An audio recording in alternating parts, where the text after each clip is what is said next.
Hello बच्चों, आज की हिंदी की कक्षा में हम मोदी केयर फाउंडेशन की तरफ से मिली वर्कबुक का पेज नंबर 40 करेंगे, जिसमें हम पर्यायवाची शब्द सीखेंगे। तो बच्चों, यहाँ पे नीचे कुछ शब्द दिए गए हैं हमें, और दूसरी तरफ उनके पर्यायवाची शब्द दिए हैं, जिन्हें हमें इनमें से ढूंढकर उन पर गोला लगाना है। तो चलिए आइए इस कार्य को हम शुरू करते हैं। जैसे कि यहाँ पे लिखा भी हुआ है, नीचे दिए गए शब्दों के पर्यायवाची शब्दों पर गोला लगाओ।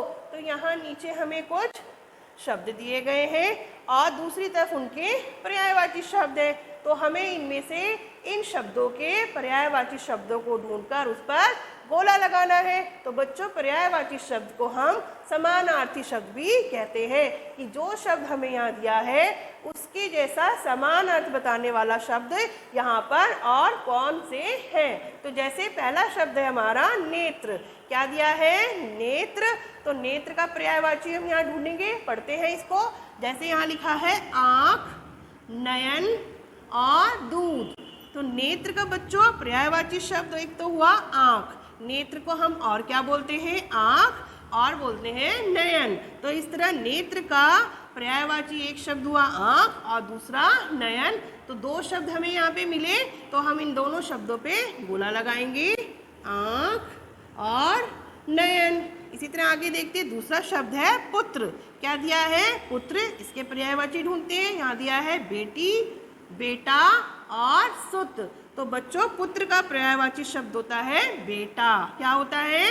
बेटा। पुत्र को हम बेटा भी बोलते हैं और साथ में बोलते हैं सुत। तो पुत्र का पर्यायवाची शब्द हमें क्या मिला? बेटा और सुत। तो इस पे भी हम गोला लगा देंगे इस तरह से।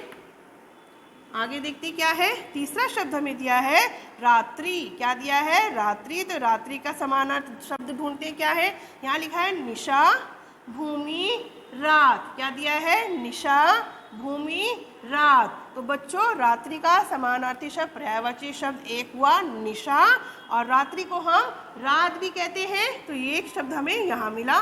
भूमि इसका पर्यायवाची शब्द नहीं है। तो रात्रि का पहला शब्द क्या है पर्यायवाची? निशा, और दूसरा है रात। तो इस पे भी हमने गोला लगा दिया। आगे दिया है आदमी। क्या है शब्द हमारा? आदमी। तो आदमी के पर्यायवाची शब्द ढूंढते हैं। पहला शब्द यहाँ दिया है औरत, नर, मानव। तो आदमी का पर्यायवाची शब्द हुआ पहला नर और दूसरा मानव। तो ये इसके पर्यायवाची शब्द हुए, तो इन पे भी गोला लगाएंगे, नर और मानव। इसी तरह आगे क्या दिया है? चंद्रमा। क्या है? चंद्रमा। तो चंद्रमा को हम और क्या कहते हैं बच्चों? ये आपको पता भी है। जैसे कि यहाँ दिया है चंद्र, चांद और पवन। तो पवन नहीं होता, पवन का अर्थ क्या होता है? हवा होती है। और चंद्रमा को हम चंद्र भी बोलते हैं और चांद भी बोलते हैं। तो चंद्रमा शब्द का पर्यायवाची शब्द क्या हुआ? चंद्र और चांद। तो इस पे भी हम इस तरह से गोला लगाएंगे। हमने दो पर्यायवाची शब्द ढूंढे। इसी तरह आगे दिया है माता। क्या है? माता। इसके पर्यायवाची शब्द ढूंढते हैं। यहाँ दिया है माँ, सोना और जननी। तो बच्चों, माता को हम और क्या कहते हैं? माँ और जननी। तो माता शब्द का पर्यायवाची समानार्थी शब्द क्या हुआ? माँ और जननी। तो इस पे भी हम गोला लगा देंगे। इस तरह हमने माता शब्द के भी पर्यायवाची शब्दों को यहाँ पे ढूंढा। तो बच्चों, पेज नंबर 40 पे कार्य दिया गया है। आप भी इसको मिलाइए कि आपने इसको इसी तरह किया है। मिलते हैं अगली वीडियो में, तब तक के लिए बाय बाय बच्चों। हमारे चैनल को लाइक करें, सब्सक्राइब करें और रेगुलर अपडेट्स पाने के लिए बेल आइकन को ज़रूर दबाएं।